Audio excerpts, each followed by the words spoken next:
Caught the Werewolf by BloodySpaghetti. This morning, my son Corey called me again.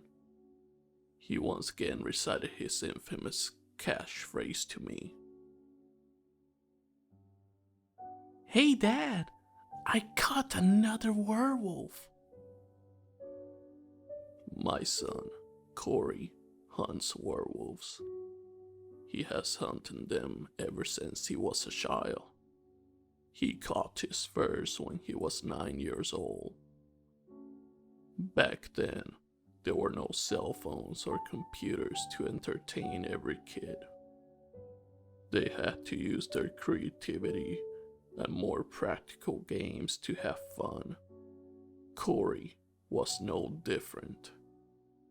He was a very imaginative kid and spent his days talking about fantasy worlds, movies, and books with his classmates. That and playing ball. My son had an amazing throw. You wouldn't think it was a kid's arm that chucked an object judging by the force. We haven't played ball in a while, but to be honest, I don't think I could keep up with him at my age. Corey grew up to be something of a giant. He got it from his mother's side. I am certainly not that big. Anyhow, at some point the entire town was talking about some ape man lurking around at night with shining bright, flashy eyes.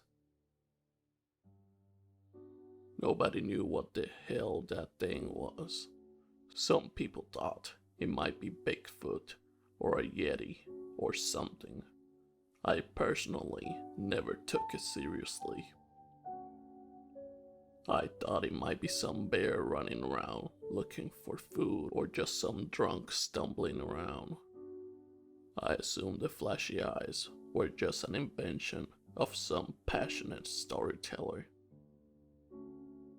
At some point, the kids picked up that thing too, and it was all the rage. Kids spoke about a great human shadow walking around their windows at night. Others claimed they've met the creature or had spoken to it.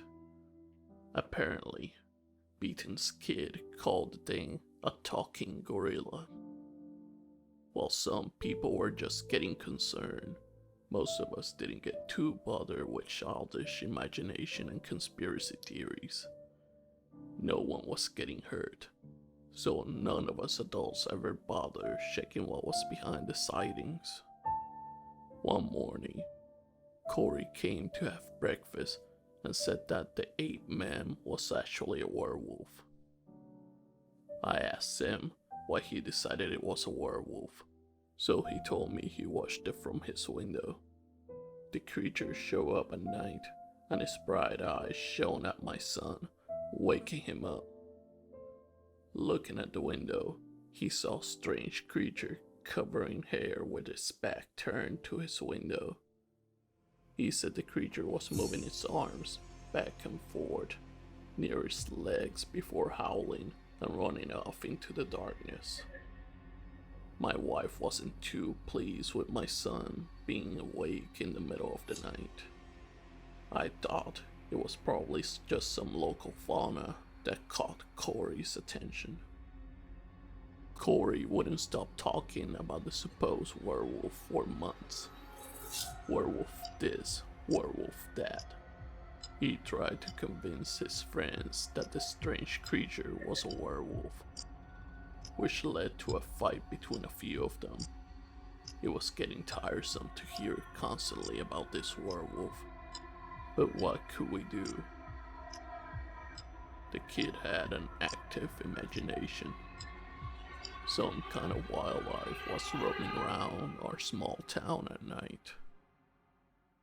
The kid thought it was a mythical beast. What do? Catch the animal to prove him otherwise? We let him have his fun. One day he asked me, Dad, what should I do if the werewolf gets too close? I told him, "You have a strong arm. Just throw something at it and it will run away from you." He smiled, thanked me, and ran off to play with his friends that day. I thought little of it. 3 days later, in the middle of the night, Corey comes to our bedroom and nudges me awake.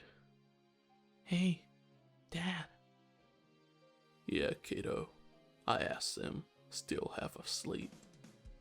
I caught the werewolf, He says, the glee obvious in his eyes. "Buddy, it's the middle of the night. You should go to bed."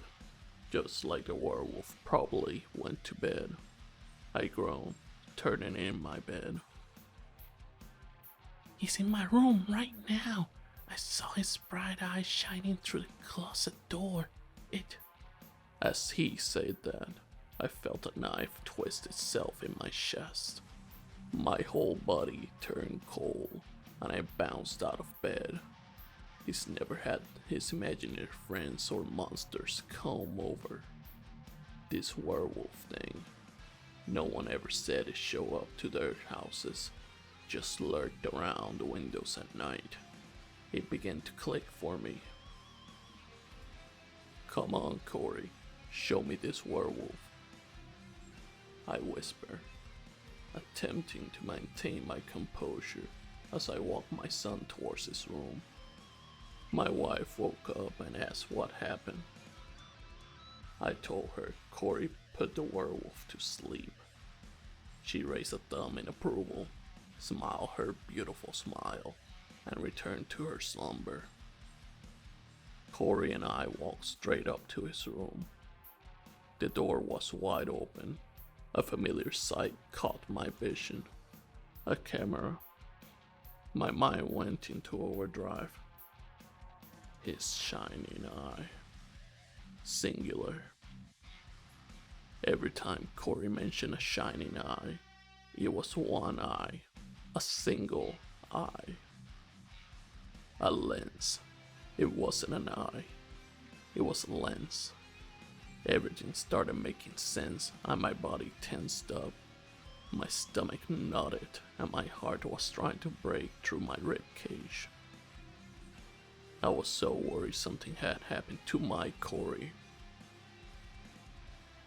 "Son of a bitch," I muttered under my breath.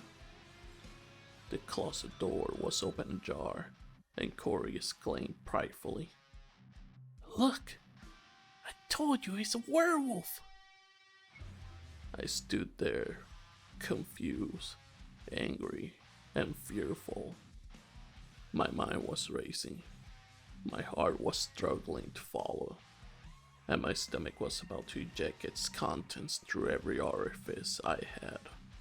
I was losing touch with reality for a moment there. Corey's triumphant calls urging me to look at the fallen creature refocused my mind, but only for a second.